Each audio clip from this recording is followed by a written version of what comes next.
Hello, and welcome to the turbulent world with me, James M. Dorsey, as your host. When Prime Minister Binyamin Netanyahu first cultivated evangelical and far right support for Israel, he didn't worry about their theologically rooted associations with anti-Semitism and/or willingness to turn a blind eye to racially motivated anti-Jewish sentiment. It was a bet that paid off for decades. It solidified Republican support for Israel and helped ensure that successive U.S. administrations, whether Republican or Democratic, had Israel's back. A recent Gallup poll showed 83% of Republicans as viewing Israel favorably, as opposed to Democrats, among whom positive perceptions of Israel dropped from 74% in 2014 to 33% this year. President Donald Trump catered to his pro-Israel base in his first 2 months in office by authorizing $11 billion in arms sales, signing a swath of executive orders to crack down on criticism of Israel, and putting universities and student protesters in his crosshairs. Even so, the times may be a changin', to borrow singer Bob Dylan's phrase. This week, the conservative Washington-based Heritage Foundation postponed publishing a report calling for a rejiggering of the U.S.-Israeli relationship after Yechiel Leiter, Israel's ambassador to the United States, canceled his participation in the event. Heritage is widely believed to have influenced Mr. Trump's second-term administration, with many of its policies outlined in Project 2025, the foundation's strategy to reshape the United States' federal government. The Israel report called on the administration to use next year's expiration of the current Memorandum of Understanding to forge a new relationship with the State of Israel. Israel receives $3.8 billion in security assistance annually under the memorandum. The report suggests raising the assistance to $4 billion, but reducing it annually by $250 million, starting from 2029 until 2047, when the aid would stop. At the same time, Israel would be required to increase purchases of U.S. defense equipment by $250 million a year, starting in 2039. The foundation argued its proposition would elevate Israel from being a security aid recipient into a true strategic partnership with the United States.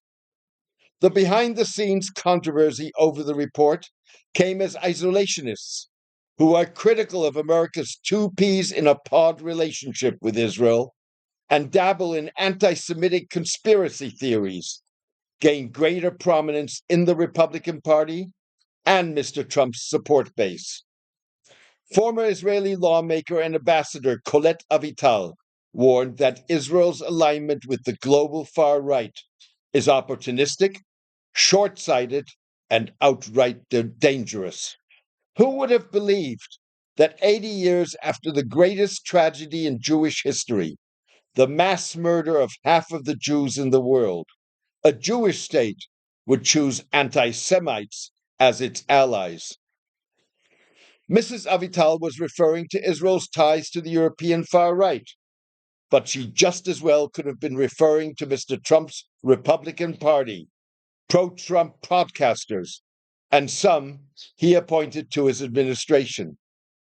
The cast of problematic characters includes technology billionaire Elon Musk, influential podcasters Joe Rogan, Tucker Carlson, and Steve Bannon, Mr. Trump's first-term strategic affairs advisor, and Deputy Pentagon spokesperson Kingsley Wilson.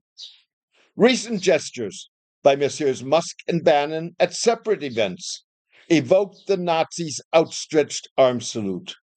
Both men stand accused of backing anti-Semitic expressions. Mr. Rogan recently hosted Ian Carroll on his show, one of the most coveted slots in the podcast business.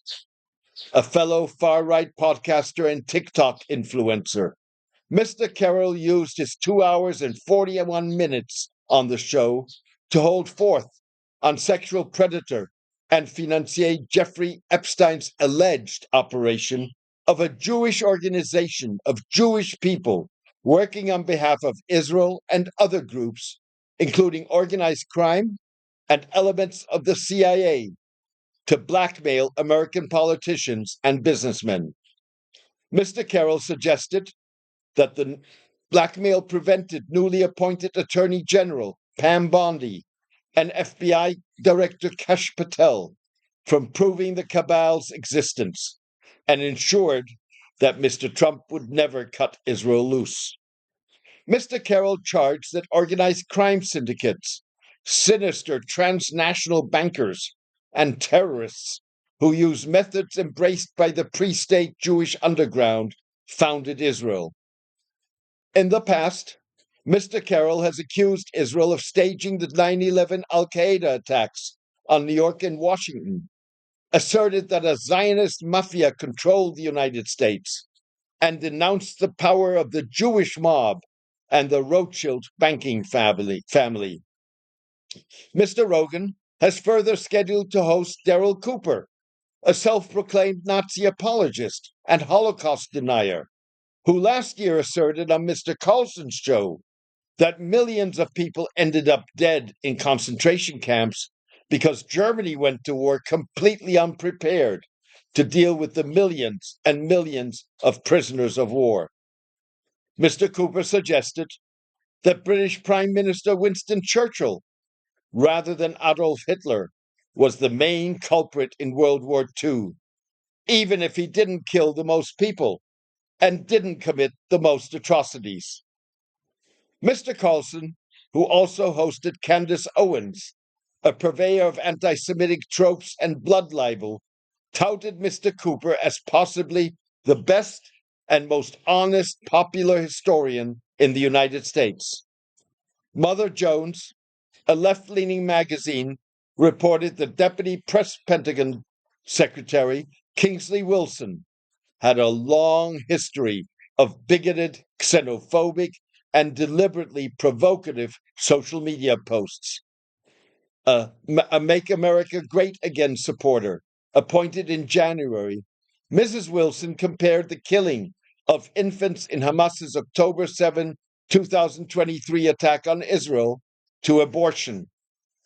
Like Mr. Carlson, a propagator of the Great Replacement theory, Mrs. Wilson peddled an anti-Semitic conspiracy theory about Leo Frank, a Jewish businessman who was wrongly convicted and lynched for the murder of a 13-year-old Georgia girl in 1915. The theory holds that non-white immigrants are lured to the United States, often by Jews, to replace white Americans. The rise of Messrs. Rogan, Carlson, and Cooper, and Madames Owens and Wilson comes at a crucial moment for Israel, with this week's second phase negotiations in Qatar, potentially pitting Messrs. Trump and Netanyahu against one another. Seemingly exasperated with Mr. Netanyahu's delaying tactics, Mr. Trump twice fired a shot across Israel's bow in recent days. First, by authorizing his hostage negotiator, Adam Berler, to meet face-to-face with Hamas, the first ever such encounter, and then to report his conclusions in several Israeli television interviews, rather than through Mr. Netanyahu's filter. I think you could see something like a long-term truce. I believe there is enough there to make a deal between what Hamas wants and what they have accepted, and what Israel wants and it's accepted, Mr. Berler told CNN after his meetings. He made similar comments in an interview with Israel's Channel 12. Berler presented to the Israeli public what Netanyahu refuses to say, said journalist Chaim Levinson.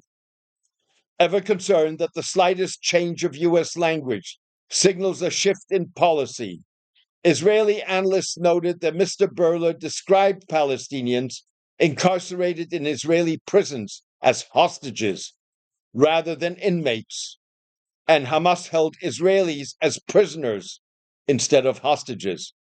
Moreover, Mr. Berler sought to humanize Hamas by trying to identify with the human elements of those people and then build from there.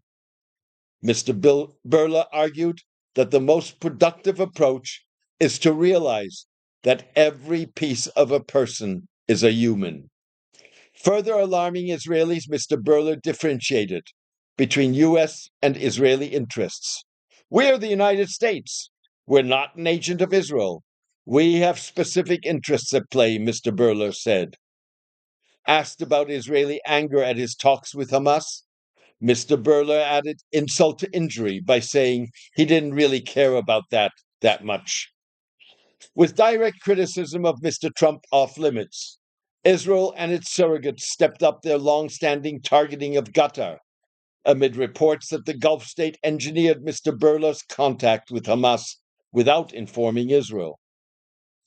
Qatar has long been the bête noire of the Israeli far right and Israel's Republican supporters in the United States, despite Mr. Netanyahu's convoluted relationship with the Gulf state. The anti-Qatar campaign is as much an effort to undermine the Gulf state's status as a Gaza mediator as it is to prevent Mr. Netanyahu from being held accountable for his years-long soliciting of Qatari funding for Hamas to keep the Palestinian polity divided between the Gaza-based group and the West Bank-based internationally recognized Palestine Authority.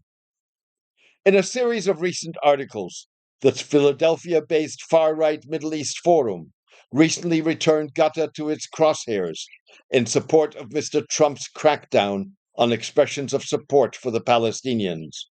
One article accused Georgetown University of having links to hostile foreign states and a powerful domestic extremist network that has gained influence over one of the nation's top universities.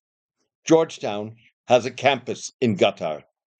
Another article asserted that Qatari funding for U.S. universities, including Georgetown, Harvard, and Northwestern, had turned campuses into breeding grounds for extremist ideologies by manipulating curricula and promoting a pro-Hamas narrative. The article charged the funding had fueled the rise of anti-Semitism. A third article called on Mr. Trump to hold Qatar accountable for its alleged alliance with the Muslim Brotherhood and support for Hamas, a Brotherhood offshoot. The Washington-based Middle East Media Research Institute, MEMRI, headed by Yigal Karmon, a former advisor to Israel's West Bank and Gaza Occupation Authority, and Prime Ministers Yitzhak Rabin and Yitzhak Shamir, has harped on this theme for the past 2 decades. A memory brief published as Mr. Berler met with Hamas described Qatar as an evil regime. In an apparent effort to needle Israel in return, Qatar called on the international community to force Israel to join the Treaty on the Non-Proliferation of Nuclear Weapons, or NPT, and accept the International Atomic Energy Agency's monitoring of its nuclear facilities. The Middle East's only presumed nuclear power, Israel is the only regional state that is not an NPT signatory. Israel has never publicly acknowledged that it possesses nuclear weapons, but is believed to have around 90 in its arsenal, according to the Stockholm International Peace Research Institute. In a statement, Qatar's foreign ministry quoted the country's IAEA ambassador, Jassim Yaqub al-Hamadi, as noting the need for the international community and its institutions to uphold their commitments under resolutions of the United Nations Security Council, the UN General Assembly, the IAEA, and the 1995 Review Conference of the NPT, which called on Israel to subject all its nuclear facilities to IAEA safeguards. Thank you for joining me today. Substack columns like The Turbulent World are essential reading in a world of sharply diminished coverage of international affairs by mainstream media. The turbulent world can only sustain and expand its independent coverage, free of advertisements and clickbait, with the support of its readers. So please, consider pledging your support by going to jamesmdorsey.substack.com and choosing one of the subscription options. Thank you for your support and loyalty. Take care and best wishes.